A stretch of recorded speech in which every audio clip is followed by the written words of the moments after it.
Guess who's back, back, back, back again, again, again. Wigz is back, back, back. Tell a friend. Girlies. Girlies!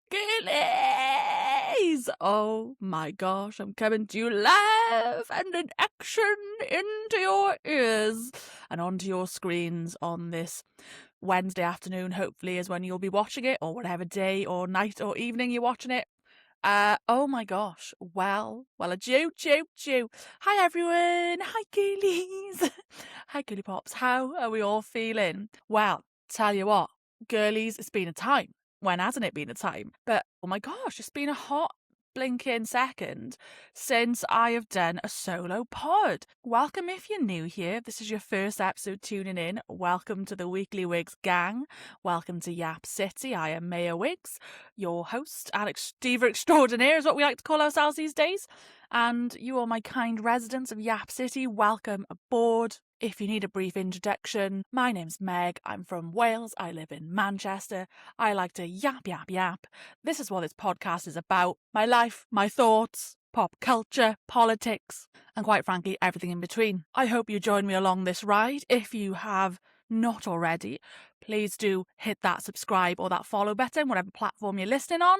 We're on YouTube for free, baby. We got podcast on Spotify and Apple Podcasts, so that's generally where most people listen to their podcasts, I think. So I'm on a small mission at the minute, guys. I'm trying to get to at least 100 subscribers on this YouTube channel. It is very, very small goals. I am a very small unknown creator.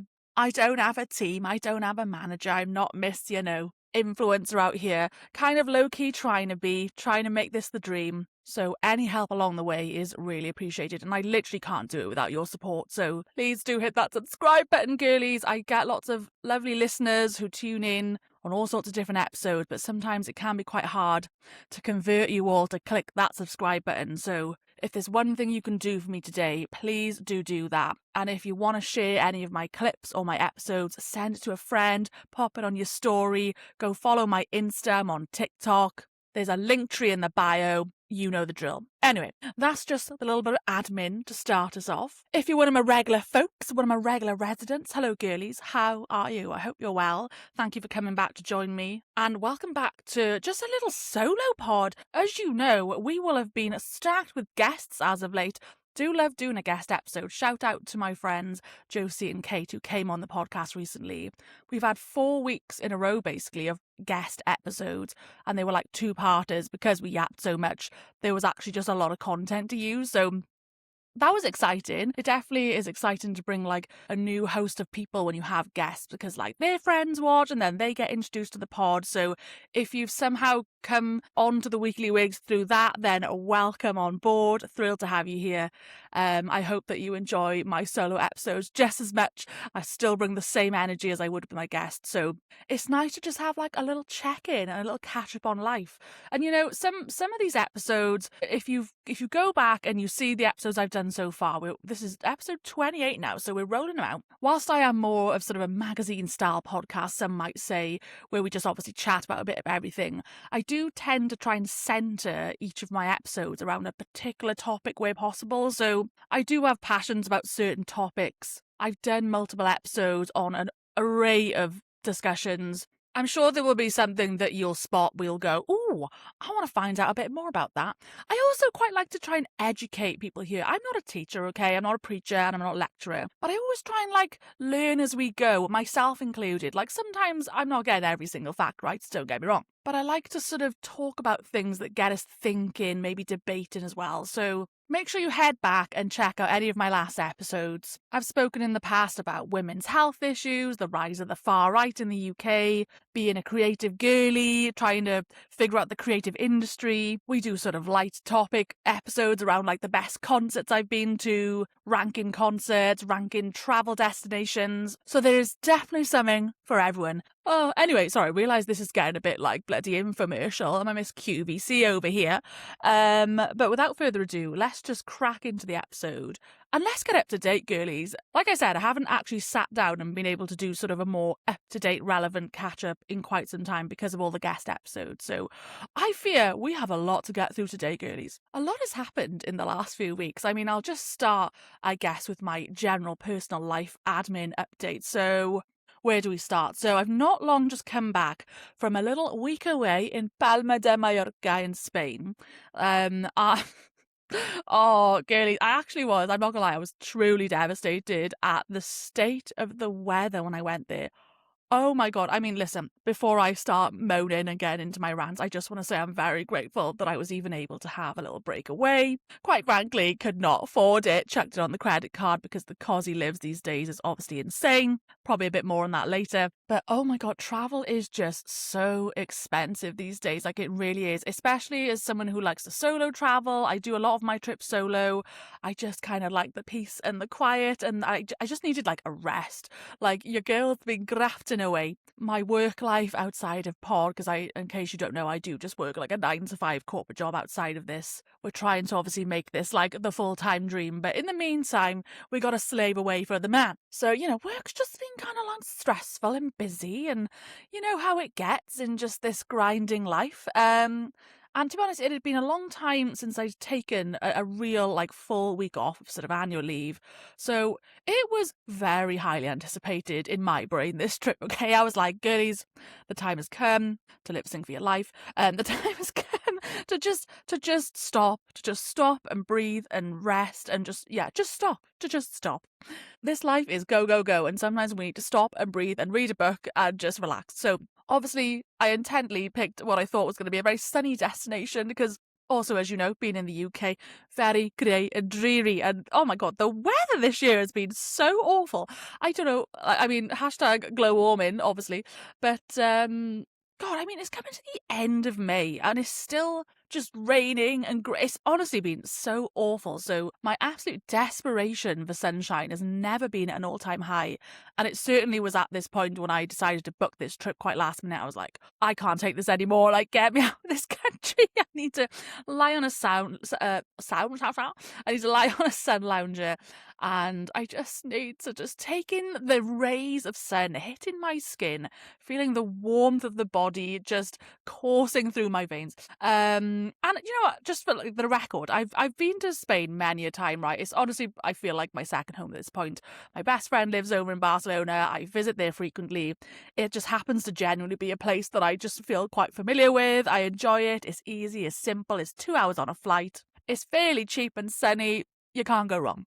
And I tend to pick around about May time to go just because it is like a little bit out of season. Because obviously if you go like the height of summer, there's the summer holidays, the kids are there, and it can just be like very expensive at that time of year. So I've always opted for sort of a May, June time of year to do that type of holiday. And I've gone to Palma area specifically many a time in May. So I was absolutely horrified when I got there and just realised that the weather forecast all week was basically rain and cloud. I was like, you are joking me. And it's not like I just didn't, I don't have the flexibility to just be able to like cancel and move it. I think that just wasn't a reality. Like the week I've booked is the week I've got. I saw the weather forecast like the week before and it was like rain. I was like, oh my God. I was like, it's fine. I was trying to be Miss Positive Polly. I thought, the weather doesn't always get it right. Like, it might change day to day.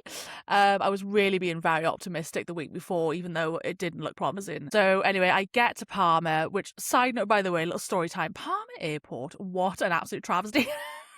Well, no, actually, to be fair, I've probably been to worse airports, but if you've ever been to Palma Airport, it really is the most weird setup and design. It's the type of airport where when you arrive there and you get off your plane, you know how like you get off a plane usually and you either walk through the little tunnel or you come off and you go on a little bus and they take you obviously to the arrivals terminal and then you go through, get your bag, security, all the rest of it. Well, Palma Airport has just got this really bizarre setup where you come off the plane, but then you enter the departures area, which is so stupid. Like you come out and you share space with the exact same queue of people who are waiting to get on your plane that you've just come off. And the signage is so bad. Like, most people, if you've not been there before, will have no clue where to go. Like, you've really got to look amongst the chaos of people in the departures lounge to where to find, like, the border security. And it's just, anyway, the whole thing is so stupid. You just have lines of people queuing up for gates, and then all the people hoarding off of it, trying to get to security. Then they have to, like, slice through all the queues of people. It's so stupid.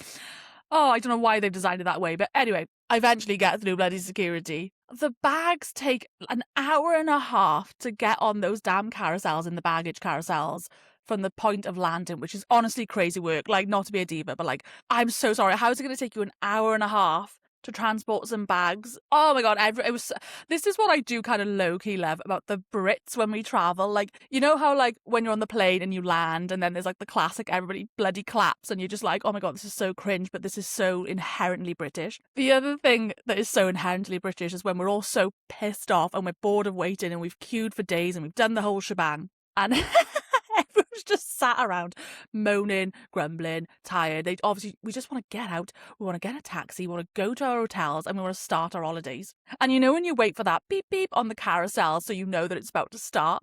The way that everybody just collectively cheered when it's finally started, it's like a boost to life. Everyone's just like that. And then they go, beep beep, whoa, yeah, about time. So, yeah, that was my scenario arriving into the country. And then I get to this hotel, right, which is a hotel I've not stayed at before. I've stayed in the area before many a time, but I tried a different hotel this time. I thought, oh, I'll check it out. It looks quite nice. It's a sort of seafront kind of hotel. I booked a side sea view for my room, so I have a little balcony, look out at the sea. And I get there, and with all due respect, this is the point where I was like so tired from the travel. We just had the faff of the carousel and the baggage. I get to the hotel, and I'm not joking you, they placed me on a first floor room, right, really low down. And you come out on the balcony and it's literally looking out at a concrete car park. I said, I'm so sorry, where's the sea? Where is the seaside view that I paid for?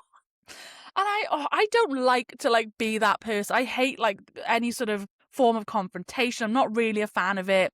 But as I've grown older, I've learned to stand my ground and like realize that like if you don't ask, you don't get. And sometimes it is like you don't need to obviously be rude in those scenarios. You can just be firm and ask for what you've damn paid for. So I like rang up the reception. I was like, hey, do you have any higher rooms? Because like with all due respect, I can't even see the sea and I'm a little bit sort of unhappy with this room selection. I just wondered if there's any other availability. And like with all due respect, it was May, pretty quiet off part of the season. The hotel was not full. And the guy who answered the phone was really unhelpful, and he was just like, yeah, no, if you want like an actual sea view, you could go there, but that's like another €50 a night. I was like, yeah, no, not looking for that. Okay, right, well, thanks. And I just felt really defeated. I was like, oh, God. And I'd booked with EasyJet Holidays, so I thought, oh, maybe if I just get in touch with them, maybe they can figure something out. And just as I was like going on the app to try and see what support was available, this girl from the reception who actually checked me in earlier, cute little girly pop, come through. The girly pops, let me tell you, no offense, the old like moody men who work on receptions are so unhelpful most of the time. All you need to look for is a cute little young girly pop. And she came in clutch. She rings me back pretty quickly and she says, oh, hi, just let you know, we actually might have an available room for you on the 5th floor if you'd like to go look at it. I was like, oh, absolutely, Queen. Thank you so much. Thank you for being helpful. So then I had this whole palaver where I had like the room key for the one I was in, and then I had to go down and get the other room key. But I was like, do you want this one back? But my suitcases are still in there. Oh, blah, blah, blah. She was like, no, it's fine. Just you go and look at the room, and then if it's any good, we'll just swap the key, and then it's all fine. You just take your time. I was like, thank you. I'm so disheveled at this point. I'm just like making my way up to the 5th floor thinking, please be good. Please be a good room. And thankfully it was. So that was a big slay. We finally got our sea view, which I was very happy about. And that's what you want in this life, you know. You just want a cute little balcony setup so you can go there at the end part of the day and you can sit there with your chips and dips and your Fanta lemon. Like, that's literally all I envisioned this entire time that I've booked this holiday. That is one of the simple pleasures in life that I thoroughly enjoy about going on holidays, especially there's something particular about going to Spain where it's like we associate it with like having Lay's crisps from the supermarket or like your little chips and dips, or Cheetos. Sometimes they're quite big on Cheetos in Spain, and like cans of Fanta lemon from the shop. And there's just so much joy in a small thing like that. I can't express it. I'm sure many of us can relate. So anyway, that was me travels. Unfortunately, the weather did not weather for the rest of the week. I basically got lucky and I had about 2 solid days of sunshine and a bit of sunbathing with a little bit of patchy cloud. I was able to actually sit out on a sun lounger for about 2 days, which was better than nothing. I braved a swim in the very, very cold pool. Oh, look who's calling. Oh, look, Shez. This has happened on many a podcast episode. Mum's calling me. Hi, Mum. I will call you back in about an hour. Love you, but I'm recording a pod. How funny. This is like the pattern of my life. Love you, Mum. Anyway, sorry, I'm going to have to reject the call right there. Anyway, what was I saying? Something about my hotel. Oh, yeah. Oh, the swimming pool was so freezing. I love that classic thing where a pool is a bit too cold on a holiday, or it's not sunny enough to feel like you can dive into an outdoor pool, and everyone does that little like literally me. There was some moments where I was like trying to take it slow, and I thought I'll just like slowly go in, and then there was other times I said no, you actually just need to fully just dive in and get the worst part over with. So anyway, I had 2 cute little days of sun. The rest of it literally was cloudy and rainy, which was so frustrating. I did have a little adventure to Parma City, which, by the way, if you've not been to Parma City, just a little travel section here, would recommend that as like a great city to visit, especially if you're a solo traveller. Like, I think I've spoken about this actually in a previous episode. Me and Amber did an episode a while back where we did a whole chat on travel and sort of listed some of our top places and all that kind of stuff. And Parma definitely made that list because it's just such a nice, simple city. It's close to the beach. There's so much culture there. I went into the cathedral this time, which was absolutely stunning.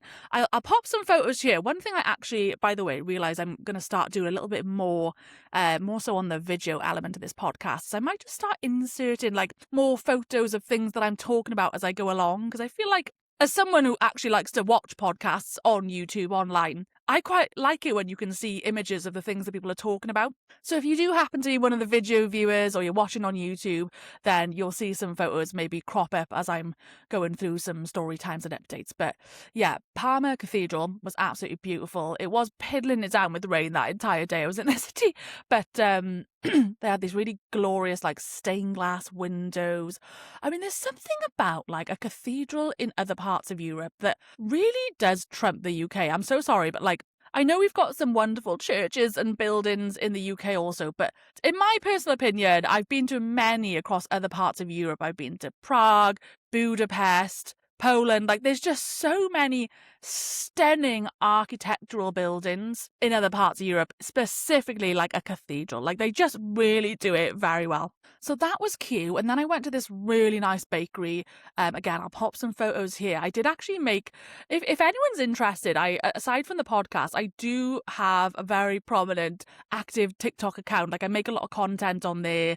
Some of it a little bit more like day in the life, vloggy stuff, reactionary, taste tests, all that kind of stuff. So I will link it all in the bio. It's all in my link tree. But I did actually do a fun little like come with me to Parma type of video. So go watch that if you like, because then it'll give you more of an idea of what I got up to. But this bakery though, is what's it called? Fornet della Socca. It is truly one of the best bakeries I've ever been to. It's glorious. And it happens to be home to one of the best lemon meringue pies you've ever had in your entire life. Insert photo of me here having a thrilling time with this lemon pie.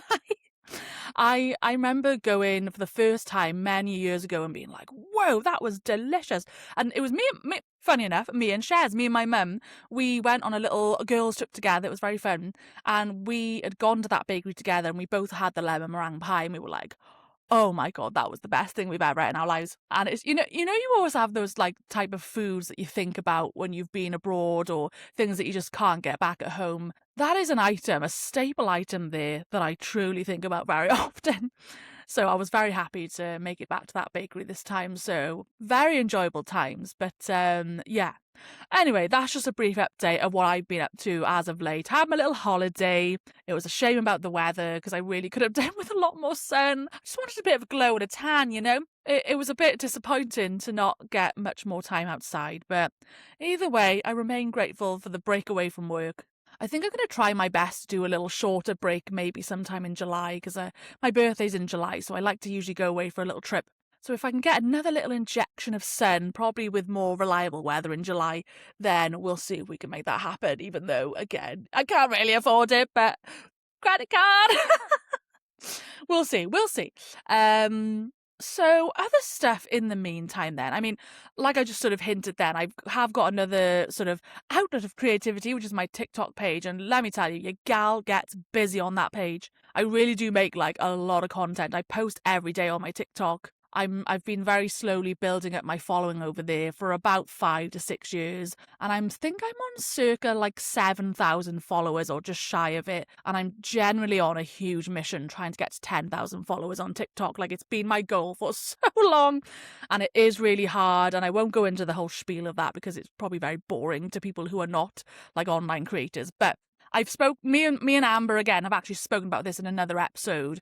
So if you are interested in that kind of debate and discussion, then maybe I'll link it in the bio here. But just know that it's a bit of a challenge these days trying to get the attention of an audience. And so, it's an interesting time over there trying to make all this content, but make the content I do. Because I genuinely do enjoy it. Like, it's obviously a big part of like having to build a platform and trying to make this more of like a reality and like a paid job, but aside from that, like, I genuinely enjoy creating content. It's a fun little platform to be able to just spew all your thoughts and your creative ideas on there. So in line with that, obviously a big part sometimes of social media is like brand deals and ads and all this stuff, right? And obviously that's how your favorite influencers and your online creators, they make their living. Like, that's how they do it. And so in the last sort of, few months, I've been getting a couple of like viral posts here and there. Like, we're slowly building up obviously traction. And I was just like, I've been trying to figure out what that is going to look like, hopefully in the future,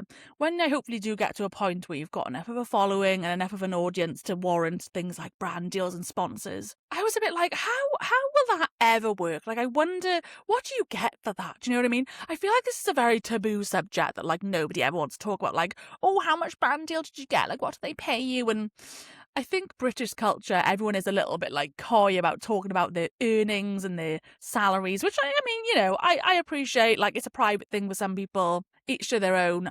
I personally don't really care about that stuff. Like, I don't know, I have no problem talking about that out loud. I think it's helpful because it's just like an honest sharing of information that some people might find helpful. So anyway, so a few weeks ago I've got an email address actually, which again, I'll put it in the bio, maybe I'll put it on screen. If you ever want to get in touch and maybe you want to send me like just some ideas, topics of conversation, if you've got any fun dilemmas, like anything you want to like get off your chest, like, do email my podcast email because I'd love to sort of connect with more of you, get to chatting, all the rest of it. So anyway, so I've got this like business email or whatever, right?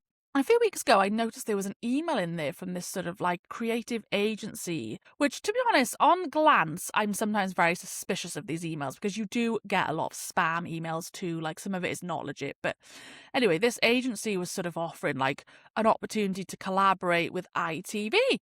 And basically in return, you get like £100 Amazon gift voucher. And I thought, hey, that's nothing to bloody sniff at. I'll take £100 Amazon gift voucher if it's going. In my little small creator world, I'll take anything that's going, mate. I would love to make that like a thing, But annoyingly, I had missed out on there's like a deadline. There was like a campaign period that you had to meet in order to get that. I was like, oh, I missed it, damn. So I sort of got back in touch and was like, hey, so sorry, like I missed it on this occasion, but would love to like be considered for future things. So fast forward a few more weeks, and of course, a little opportunity pops up. I thought, oh, this is very exciting. So long story short, I managed to do basically my first ever sort of social media ad, okay? And my compensation for this one TikTok video was a £100 Amazon gift voucher, which was legit and real, very much credited into my account, which was very exciting to me. And I've now been able to use that £100 to reinvest back into myself in this pod. And I think from next week's episode onwards, actually, now that I'm going on a bit of a flip-flap here, I'm realising that the week after next, there won't be a pod because I am away with my family travelling for bank holidays. So it might have to be the week after that. But Anyway, I have ordered myself a new podcast mic. I've got a podcast arm thing. You know, you see people like swiveling the mics on those little arms. I've got that, and I've also purchased one of these. Oh god, what's the name for it again? This is all like really boring tech stuff, which maybe most people won't realize when they listen to a podcast. But there's like a little box. It's something that you sort of plug. Oh, an interface, that's what it's called. Like an audio interface, which is what a lot of people use to plug in their tech and their mics to make it sound the best it can. So, in fairness, this mic here that I'm using, this like £30 Amazon mic that I got, last year, it has served me really well. Like, it does do the job and it's really not bad for the price. But I just know, as someone who literally studied and has a degree in radio and understands the importance of quality of sound, there is a lot better out there. So we're having a cute little upgrade, and it was all made possible by that one little opportunity to do a brand deal, which I'm genuinely so thankful for. Well, I wouldn't even call it a brand deal. It's more of like a paid partnership.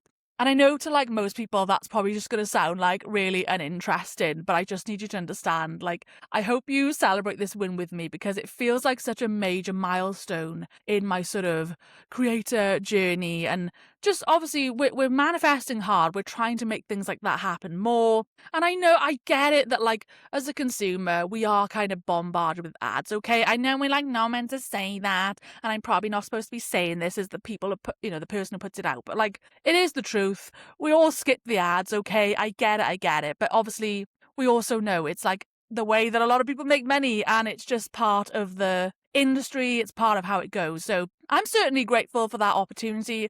Whether that opportunity will ever come again is another thing.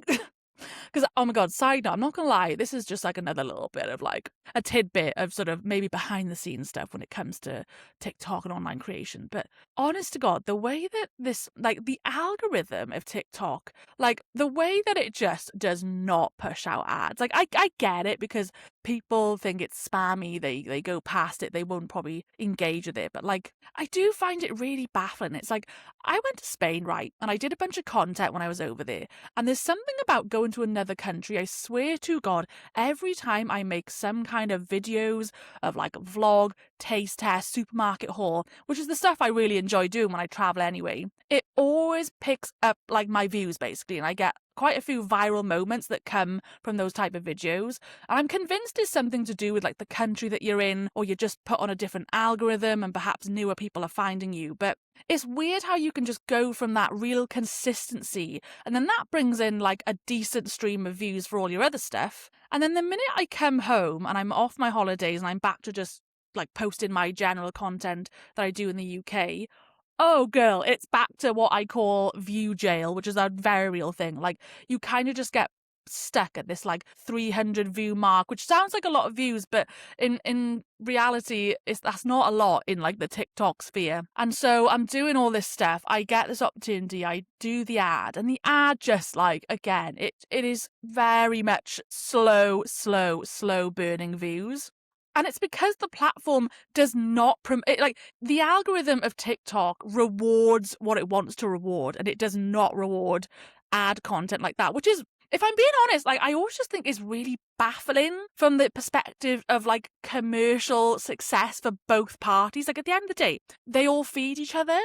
TikTok wins by having people engage in ads, and then so does do you know what I mean? I find it baffling that they restrict the flow and the accessibility to those type of posts. So yeah, it's a very weird little business, and I think it's more that I'll learn about as I go along, and if more of these type of things happen, it'll be interesting to just sort of see the intricate workings of ad space and brand deals and all the rest of it. But either way, I'm just very grateful that that opportunity presented itself on just a very small level for a very small creator who doesn't have a big, large global following. And obviously those bigger creators are often the people that advertisers want to actually speak to because they get more reach from it. But I'm grateful that there are opportunities for smaller people and creators like me. So yeah, shout out to that opportunity, because now I get to bring you hopefully higher quality content, better sounding audio. And that's just exciting. So I don't know. I realise I've just rambled on for like 10,000 minutes just about a sponsored ad deal, but I wanted to share just the life update and context of this pod and what that means. So Anyway, there is my life admin update. There's not honestly really much else going on in my life. I'm back to work. We're back to the grind and the struggle. I'm coming back strong on this pod.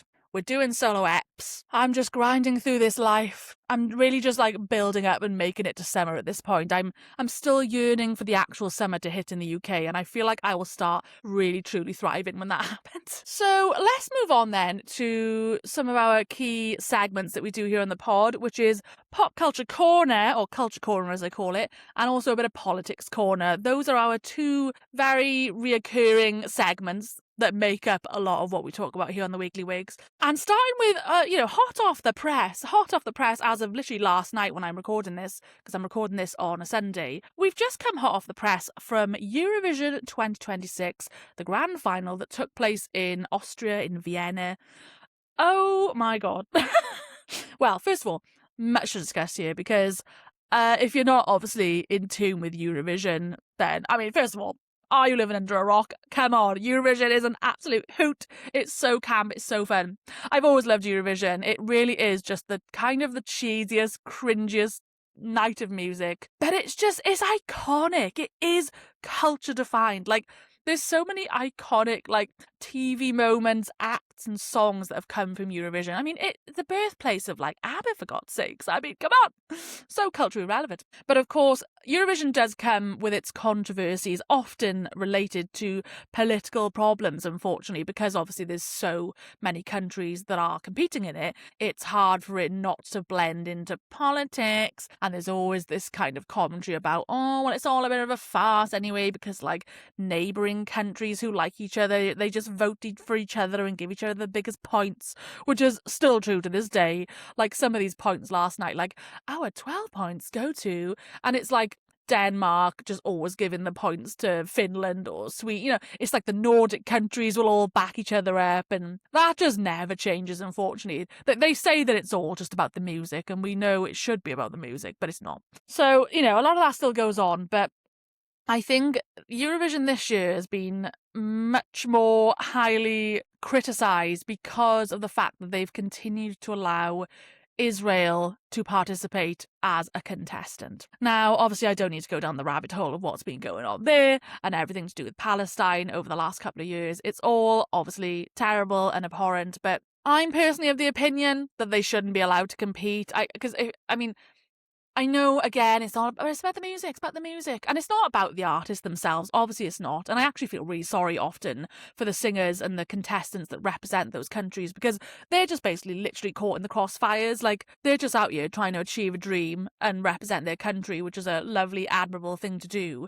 But when the leaders of your country are literally committing a genocide and bombing children, then it's like, maybe we should rethink that one.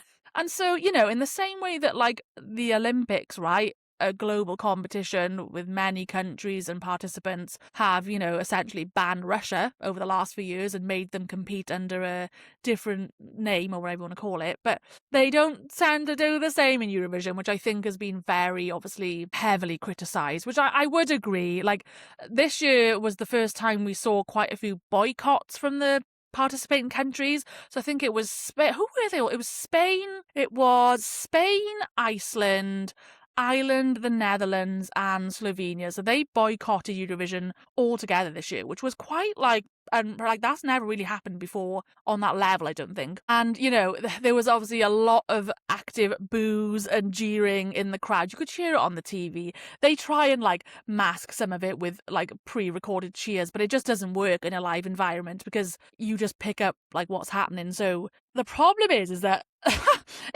and again, this all plays into, like, the voting system, okay? So Eurovision has changed over the years in the way that they vote for the participants, right? So for the longest time, I think it was always just basically based off of, like, a combined bunch of points that came from a selection of jurors, like official jurors, which are often people from, like, the music industry from that country or of some sphere of influence, and then public votes, like voting on telephone and text and, like, you know, just people from each country voting. And then you've got, like, the famous releasing of the points where it's like 1 point to this 2, 3, and then the final grand biggest points is the 12 points. Like the 12 points is a big deal. It's like deux points. Like everybody loves that moment, right? That's what makes it like so culturally iconic. That's what we think about when we think of Eurovision and the points, and like our 12 points go to Slovenia. You know what I mean? Like it's a really big moment of the night. So there was always like this set way of giving out points, and then in the last couple of years, I can't remember specifically when this changed, but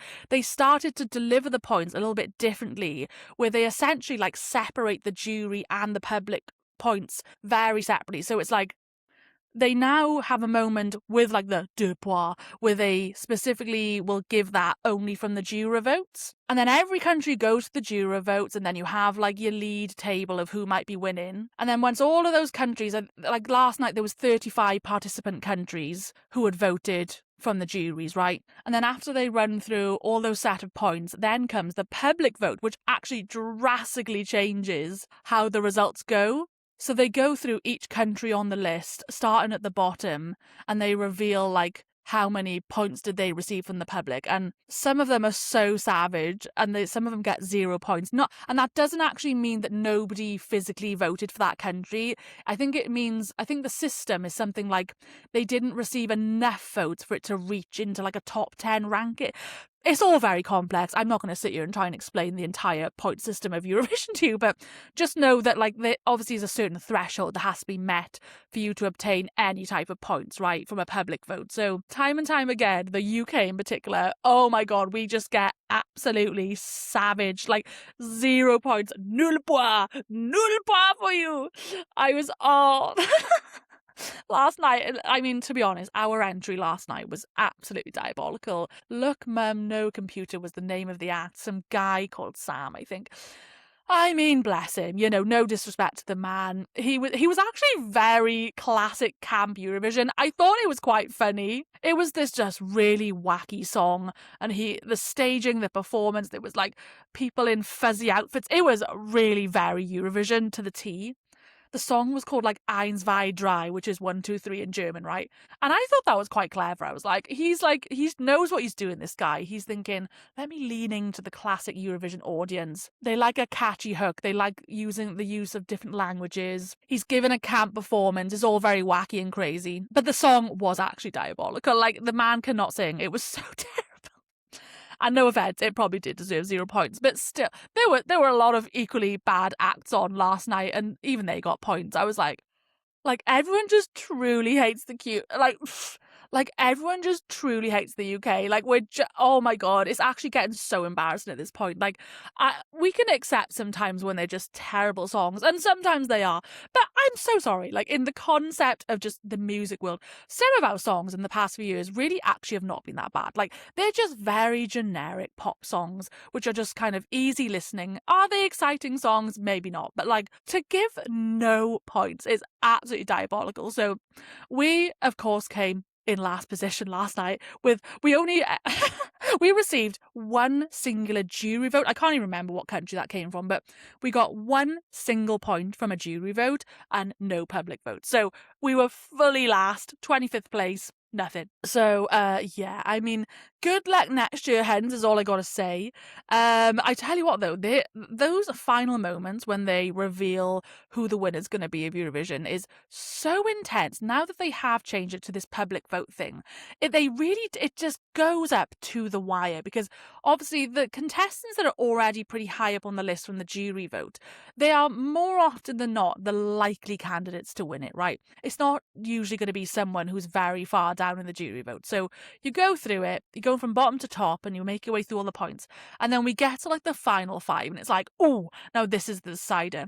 This is what I think makes Eurovision quite exciting. My favourite part of the whole thing is the points system. Like, it's just the drama of it. I love the drama. So with all the stuff going on with Israel, and like this very divided support, obviously from certain parts of the public, certain countries, like we know that quite a lot of countries across Europe obviously don't agree that Israel are even there in the first place, absolutely horrified by what's going on. But then on the other side of it, there is genuinely like a large community of people across Europe who don't believe that, you know, they're very much on the other side. And so, rightly or wrongly, whether you agree with it or not, Israel especially in the Eurovision Song Contest, they do get a lot of public votes. So there was like a genuine fear, I think, from most viewers of like, they could still win it. They've been allowed to participate. They are eligible to win. They're there. There's nothing stopping them winning. So it was like the final two, and it was basically between Israel and Bulgaria. And they did this insanely dramatic thing, but it was like a bar. It was like the figure up here, right, was like of the Israel points, because they just received their public votes and it was pretty high up and they were the leading country, right? And so Bulgaria was the last one to be told of what they were going to get. And so they did it like this full, what's that program in the UK? Is it called Pointless? So they go like the bar just rises with like how many points you're getting. So they did that in the most dramatic sense. And girl, I mean, could you imagine the backlash and outrage had Israel won? Spoiler alert, they didn't win. No offense, thank God, because that would have been terrible. Like, that really would have been a travesty, because this is the thing, right, on a deeper level. It's like, oh, it's just a song, like, blah, blah, blah. No, but the thing is, winning the Eurovision Song Contest then means that the country who wins hosts it the next year.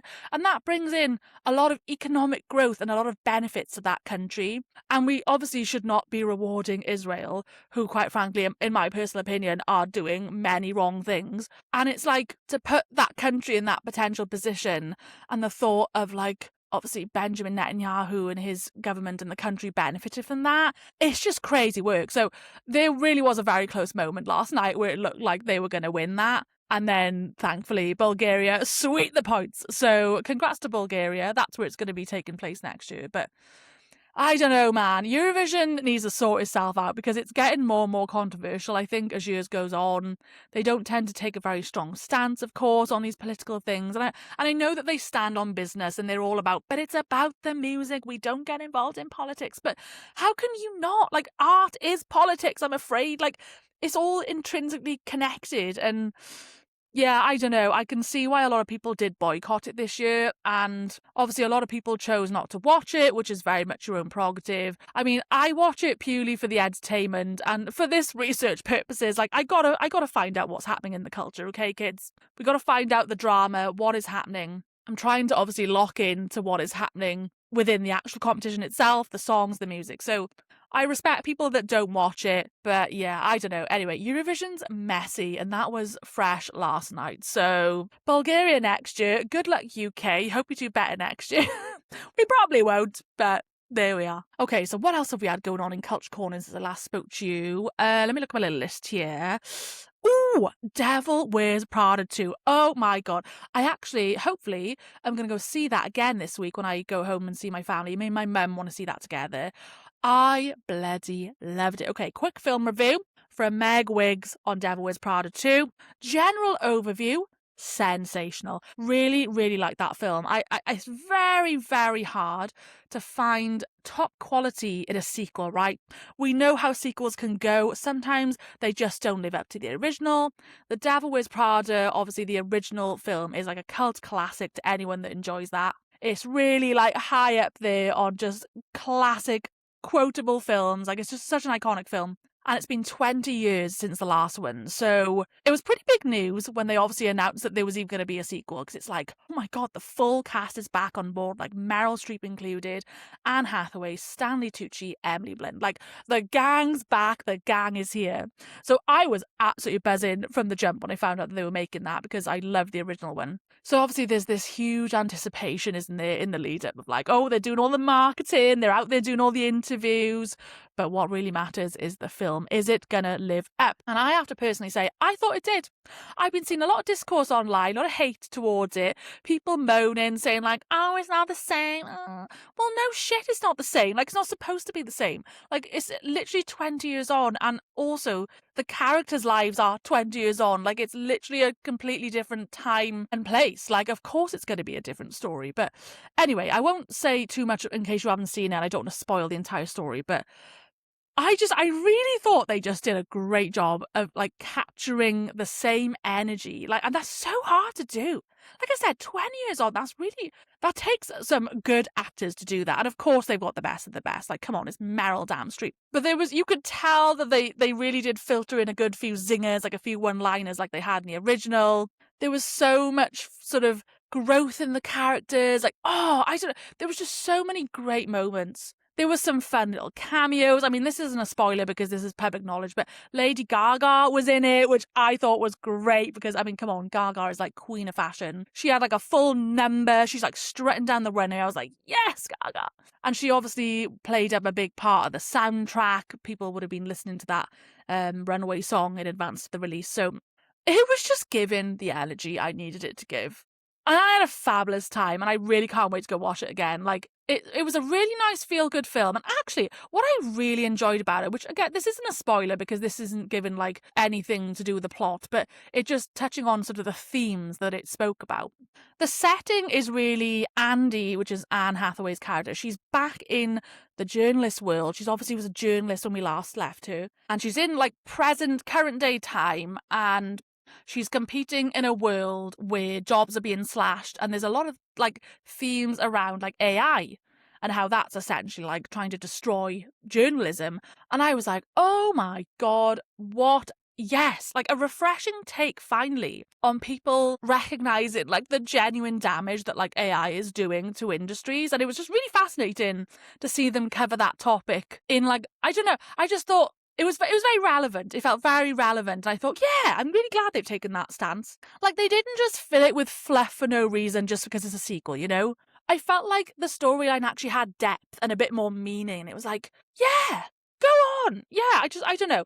I really thought it was a well thought through script and plot, and like that combined with just the fabulousness of all the cast and the outfits and the fun and the poppy culture nature of it all. Like, it was just great. So 10 tens for me. So final little section then in kind of pop culture corner, just leading on from like film and television. One thing I'm actually currently watching at the minute, which I would thoroughly recommend, is The Testaments on Disney Plus / Hulu. Oh, if you watch The Handmaid's Tale and you were a Handmaid's Tale fan, you will obviously love this because it is, well, again, similar to like a sequel thing. It's like a follow-on. It's a follow-on from where we left off at The Handmaid's Tale. I think it's something like set like 10 or so years later. And it is focused around the daughter of June Osborne, who is still in Gilead, and Aunt Lydia, who is a very obviously iconic, famous character from the original Handmaid's Tale. She is in this story and features as like a prominent figure. So I absolutely love it. I'm really hooked already. It really is extremely similar to Handmaid's Tale, unsurprisingly, but like, I think they've just done such a good job at recreating the feeling. It can be so hard to create something new when something is such like a cult classic. But this time they've got, what's her name? Elizabeth Moss, I think her name is, the one who actually played June Osborne. She is, I think, like an executive producer on The Testament. So it's amazing that they've got the input. They've obviously got, I think, well, not really too spoiler, but they've got a couple of the actors and characters from The Handmaid's Tale that make appearances in this. So I was like, oh, we're very much in the same universe. Like, it's just a little bit of a different storyline that's obviously focusing on June's daughter this time and like her life in Gilead and that whole thing. So absolutely 10 out of 10 for The Testaments. There's 2 more episodes to go. I've just watched the 8th episode the other night. So get on it. And also, again, I'm sorry, if you've not watched The Handmaid's Tale in your lifetime, what are you doing with your life?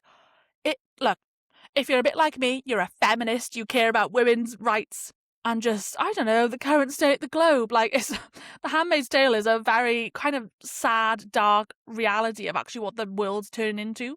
But it's so incredibly done. It is just a scent. Oh, I will say, on record, The Handmaid's Tale is my favourite TV series to ever be made.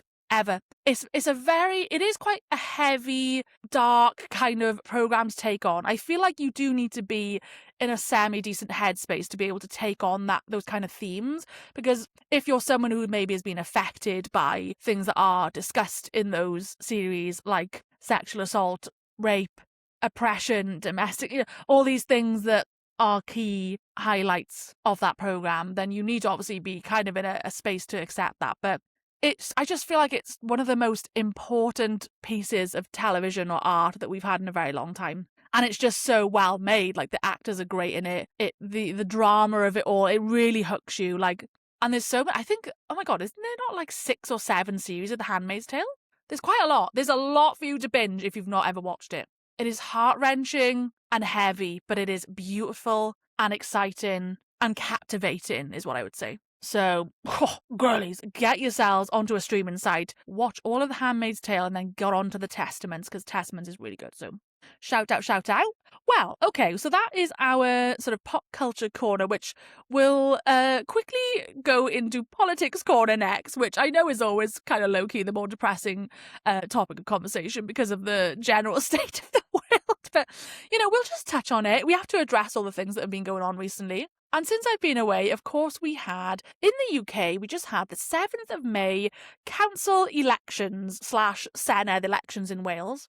And of course, we had some interesting set of results. So just want to do a little bit of reaction to that. So I'll just give you like a bit of context in case, I'm open to all of you that are listening. I hope you participated if you're in the UK. I'd be very disappointed if you did not use your vote, because there are women in this country that died for our vote, okay? Miss Suffragettes. In fact, let me just quickly show you on the camera. Shout out to my mum. She knows I love this stuff. Look at this cute little notepad. It's got votes for women on it, and it's like a little drawing of like your classic suffragettes with the votes for women sashes on, like very much like the Emily Pankhurst of the world, the true suffragettes that genuinely fought for the cause for women in the UK to be able to vote. Got this cute little notepad with it on. I also have coasters with the exact same picture on it. I love this so much. But yeah, I really hope you did use your vote, whether you're a woman or a man, specifically you're a woman. I got my postal vote sent off before I went on my holidays to Spain, and then I basically found out the results whilst I was away, so I was just checking in on the news while I was away, and so basically, on the 7th of May, in England and specifically, because it was a little bit different depending on the country you lived in, so in England, there were about 5,000 seats up for grabs for elections on 136 local councils. Local elections took place in London's 32 boroughs, as well as a mix of northern metropolitan districts like myself, county councils and unitary authorities. So this wasn't like a big general election that decides who the Prime Minister is or who the party in charge is. We've obviously had that in the last 2 years. But these sort of council elections do come around every couple of years, and it mainly consists around sort of the change in who represents your local council. So your local council will be made up of a multitude of representatives, right? All from different parties. And there's so many like small neighbourhoods and districts and constituencies, if that's what we call ourselves, within like an entire council area.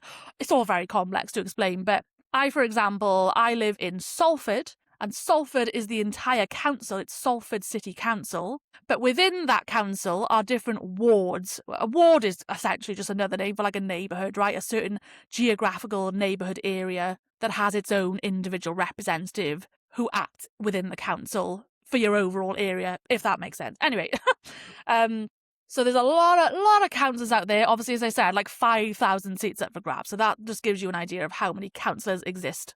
In Wales, it was a little bit different in the sense that they were voting for Senedd members, which is a bit... So in Wales, the Senedd is like their version of Parliament, right? And you have full sort of party control over that, usually, in the same way that you have like a prime minister for the whole of the UK. In Wales, you'll have a first minister who is like the key person in charge, and often it is representatives from their party that tend to take the majority of control. So for many, many years, I think, 20 plus years, in Wales, the historic party of power has always been Labour. Wales is a very strong Labour country. Unsurprisingly, lots of working class mining family backgrounds, very much always been Labour values for the working people, But as we know, the political landscape has drastically been changing in the UK overall in the last few years because of a multitude of factors, really. I won't go into every single detail. Again, you can listen back to an episode I did about just like the world of politics. I actually did a dedicated episode about the rise of the far right in the UK and how that's sort of been coming about. So go check that episode out. But there's just been a big shift in culture and change. Some of it all for the wrong reasons, obviously. There's a lot of sort of propaganda and brainwashing going on out there. A lot of people believing things that are not true. You've now got a figurehead like Nigel Farage, who is the Reform leader, who is a party that really stands for I would personally say, very radical views on things that they believe would improve the country. They are very much against immigration. They don't basically want anyone that isn't white in this country.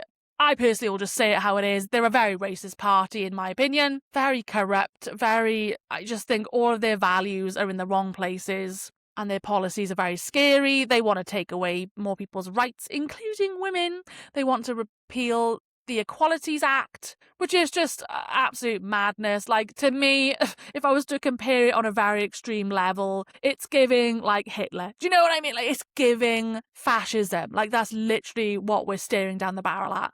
And people will argue against that, and they'll say, we're not racist. I beg to differ, because the things that you see from a lot of these reform voters who will actively do street interviews and they'll talk about things on the news about why they want to vote for Farage and why Farage is so great. Well, they're getting rid of all immigrants, and they get them out of the country. It's all just very futile conversation, in my opinion. It's unfortunately, I think, just very uneducated views, which, I just want to say, I understand why people are frustrated, right, in this country. We're all feeling it, okay? We're all feeling the cost of living. A lot of people's lives are a lot worse off. We are poorer than probably we've ever been. Cost of living is astronomical. The unemployment rates are rising at an alarming trend, which they shouldn't be. And people are angry about it, and it absolutely is valid and fair that we're not happy with the way the country's being run. And I agree, I'm not happy with what Labour are doing either. I don't really rate Keir Starmer. I voted for him in confidence that we would see a big old change after the sort of 13 years of austerity that we experienced under the Tories. And unfortunately, he just hasn't really delivered very well. I'm not saying he hasn't done good progress, and he's not like some terrible prime minister who goes down on record as being the worst leader we've ever had, because quite frankly, do we remember the people that we've had in charge in the last 5 years?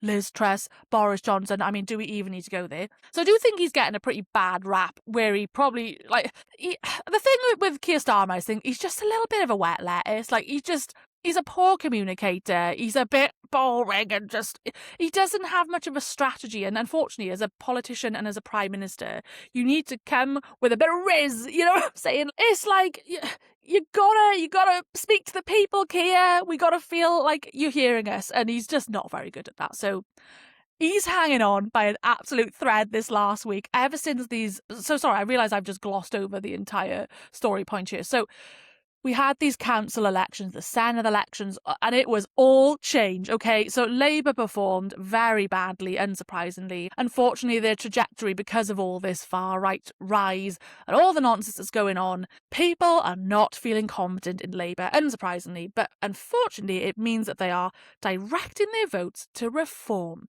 which is not what we want to see. Again, just going back to what I was saying a second ago, like, people, unfortunately, are very uneducated. They're rightly so aggrieved, as we all are, but they are misinformed with what the causation of these issues are. They are being made to believe by people like Nigel Farage, who quite frankly doesn't give a shit about any of your issues. He only cares about himself. The man just wants to get rich quick. He doesn't care about his constituency or who he represents. He's never there. He swans off to America every chance he gets. He just wants to be a famous figure like Donald Trump. He wants to feel the power. He wants to get rich and do what all these corrupt politicians like to do. Put themselves first. He doesn't care about the people of this country. He doesn't give a shit about immigration. He's just a sad little old man who's got nothing better to do this time. And so he preys on the racist narrative to rile people up, and it's just disgusting. And so people they just believe everything he says, because he, unlike Keir Starmer, to give him credit, he is Mr. Riz. He's Mr. Charismatic to lots of people. He's a talker. He knows how to sort of put out his message, whether we agree with it or not. And that's why he's able to captivate such an unfortunately vulnerable audience of people in this country who might come from much poorer backgrounds, feel like they have nothing else to look to.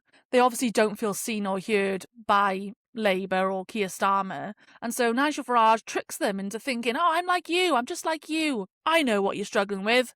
Ha! These immigrants, they're taking all your jobs, aren't they? Disgusting. Meanwhile, that's actually not factually true. That's not actually happening. And it just whips up this frenzy of misinformation, misguidance, and miseducation. So this is why we now find ourselves in the position that we're in. So when the results came back from this May 7th council elections, reform gained a very large amount of councillors, okay? They had a plus of 1,372 councillors from the last time that they had one of these elections, which was a couple of years ago. Labour lost 1,229 seats. So there's essentially been a huge power swap there between Labour and Reform, right? Which is not positive to look at on the surface. And I think a lot of people in the UK, when those results came out the other week, thought, oh God, this is not what we want. Like, this is a scary trajectory. This could very much be a similar story when it actually comes to the next general election. We could be seeing a time when Nigel Farage is our Prime Minister, which I personally would find to be completely horrifying, as I think many of us would. So it is kind of slight panic stations here, but what I would personally choose to think, and maybe this is just me hanging on to a glimmer of hope and trying to be optimistic, but maybe just provide a little bit of hope, is that the plus side is that whilst Reform have indeed made large gains on the amount of their councillors, the semi-good news is that they don't actually... So one thing that also happens alongside these councillor votes is that they feed into the council control. So whilst you have a council that will maybe be made up of, say, 50 councillors, right? The numbers within that council, you have to still have like a certain majority of representatives in order to take like full control of the council itself. So as things stand, even though Reform did get a lot of extra individuals voted in as councillors, because there's so many councils and so many wards, a lot of their votes were actually a bit scattered. So it meant that within the larger councils themselves, they didn't actually win many majority controls. They still got far more than they should have. They've gained 14 full councils of like overall control. But considering how many of their councillors were elected, like usually you would see it aligned. Like you would often see if there's a very large number of individual councillors voted, then that might often mean that they also control the council that they're in. But because the votes were so sporadic, that didn't actually happen. So I'm personally trying to see that as a positive thing. Majority of the full control councils are still under Labour. Labour have got 28, the Conservatives at 9, the Lib Dems at 15, Reform at 14, the Green Party at 5, which honestly I think is quite positive. The Greens are gaining a lot of traction in the last few years, and this is like a +5. Like they didn't have any control of any actual councils before this, so quite a big win for the Greens. And then the remaining 65 is what we call other, which is basically sort of like a coalition. There's not like one majority that just controls the whole thing. There's like a real mishmash and blend of representatives. So anyway, that's just one thing I try to look at as a semi-positive thing, because whilst you might have more Reform councillors representing, they don't actually have full control over all those councils to make like the most decisions with power. And also what's been quite funny to see already is the amount of Reform councillors that have immediately been revoked from their positions because, oh, what a shock, we've learned, like we already knew already, that a lot of these councillors are really unfit for purpose. They are also extremely racist individuals. Some of them are literally convicted criminals. These are terrible people, terrible representatives that should never be put into these positions in the first place. Endless like misconduct against them, and of course those things only come to light when it gets put in the spotlight or they get given that position of power. So thankfully a lot of them already have been revoked, so that brings down your council numbers again. But anyway, it's just that, yeah, there's a lot to sort of contend with here and to process. It's a real weird time in politics in the UK. There is such a mishmash of representation everywhere. The powers are shifting with who the bigger parties are. It's honestly been absolutely wild. Like, there's just been so much insane change happening politically in the UK, and I feel like this is just the start. Like, I personally would like to hope that we can learn from this current moment in our history, and it can wake people up to realising, it's a bit of a big shift going on here. I don't think I like to see how much gains Reform are getting. This is a bit of a worrying time for the country. That's what I hope most people would be thinking. And what needs to happen in order to quell that is we need a strong response. You need a party that will fight against that. And at the moment, we don't have that with Labour or Keir Starmer because he's a poor leader. the very interesting developments that will be to come shortly in the next, I'd say, few months is the very strong likelihood of Mr. Andy Burnham, current mayor of Greater Manchester. Shout out my guy, Andy. I mean, I'm not going to lie, this is a bit bittersweet for me because I get to benefit living in Manchester from all the hard work that Andy Burnham has put into this city for many, many years. He's been the mayor for a long time now, and Manchester is one of the fastest growing cities in the UK. Like, it's really, really developing very quickly. And it's a prosperous city. It's a fantastic city. Like, I love it so much. That's why I moved here. Like, it's a really great up and coming, developing city. And it's exciting. Like, and it's actually, considering it's a big city in the UK, like it's semi-affordable compared to your Londons and what you find down south. Like, I think a lot of that really has been at the helm of Andy Burnham. So I think people have a lot of faith in Andy Burnham. He's obviously a northerner. He's not just sort of your stereotypical English-eaten, educated politician from London. He's always really fought out against, like, the powers of Westminster. So I think there's a lot of faith in Andy Burnham, and he's historically been a Labour candidate. So there's a high likelihood that he will come and contest to be back in Parliament, because I think he used to be an MP many years ago. Then he came back as the Mayor of Manchester and has been doing this for quite some time. And now he's essentially thrown his hat back in the ring. He was blocked in this last year by Keir Starmer and Labour's committee, whatever they call themselves. He tried to contend in, I think, like a by-election that would have opened the door to him being an MP again, but he got blocked. I can't even get into like the specifics of what that means, but just know that he got blocked and he wasn't able to compete, which was a bit of a shady move, I think, from Keir Starmer's part. And now that things have changed again, some things like there's like an opportunity that has presented itself now where it's, God, how fast politics change. How you can go from all of a sudden being completely blocked and have no entryway into Parliament. And now all of a sudden it looks like he's got a clear path straight back in. I don't know what causes that. Is it just the people? I think it must be to do with like the people who make the decisions on the committees, who decides to step aside and get like, there's a lot of variables. I guess it's all to do with how people change their minds. All very fickle. Anyway, I don't understand the full depths of how that even comes about, but just know that he's on track to find himself a seat back in Parliament, which would be very major because he really is a very large, respected figurehead in Labour. He's a very well-known political figure, and I personally think he is the only candidate that stands a chance when it comes to Labour trying to save themselves from this last 2 years. I think he's the only possible candidate that could turn it around. I would like to think, considering how well he's done in Manchester, I think we all hope and pray that he could do that for the country. Like, that would be sensational. It's kind of a shame in some ways because if I'm being honest, I've personally been kind of back in the Greens in these last few months. I personally voted Green for my local councillor, who actually ended up getting elected. Goes to show your vote does count. I've been very disappointed with Labour in general. And I've just generally quite enjoyed what Zach Polansky and his party have had to say. I quite like that they're getting a bit more momentum. I feel like it's deserved. I feel like the Greens have always been sidelined in political life in the UK. And people have always just looked at them as like a nothing party, which is a bit sad, really. But I don't know. Not every party is perfect and not every leader is perfect. But if I'm being honest, I just feel like the Greens have been the very much the only party that actually actively will say out loud, hey, we think we should like tax these millionaires because it's actually not cool and it's not fair. And I'm personally all for that. So I don't know. There's a lot more time to go, a lot more variables that could take place. So watch this space because we could end off this year with a brand new Prime Minister, which would not surprise me. I do think Keir's on his last legs. Like, the man is literally hanging on to a string. Poor Keir. But hey, there we go. Well, listen, politics corner, culture corner, there's a lot that we've caught up on today.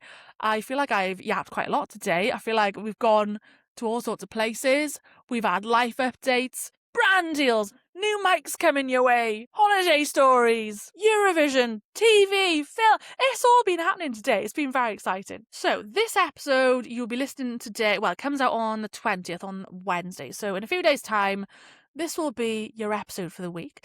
And then next week, I don't think there will be a pod next week because I am away for the bank holiday. So I don't know that I'm going to get any time to record. If I potentially surprise you with a last minute episode, that's a potential, but I don't want to set any expectations. So if I don't catch you next week, I'll catch you the week after. But as usual, make sure to drop a like, share the episode, subscribe to the channel. Do please get in touch with me, whether it's on DMs, emails, comments. What are you looking forward to for the summer? I feel like we're really on the gear up to the summer now. What are the plans, girlies? What are we doing? Are we going on holidays? Have you got any trips booked? Are you just working? What are you looking forward to? Do you like the summer? Do you hate the summer? I'm personally a summer girly through and through. I'm a Cancer. I'm a water sign. I thrive in the sun, okay? I hate the winter, love the sunshine, love the feeling you get when you just like pop out, especially in a city. I will say, something about cities in the summer, it has a different atmosphere. Manchester is great in the summer. Like, there's just such a vibe. Everyone's out and about. People are sat in the beer gardens. You can like go on the rooftop bars. It's so cool. You got all the like canals like roving through the city, like the water's shining. I don't know, it's just a time to be had. So let me know what your summer plans are, girlies. I would love to know. But yeah, anyway, I will catch you next week. Thank you for listening as usual, and I'll see you then. Bye, girlies.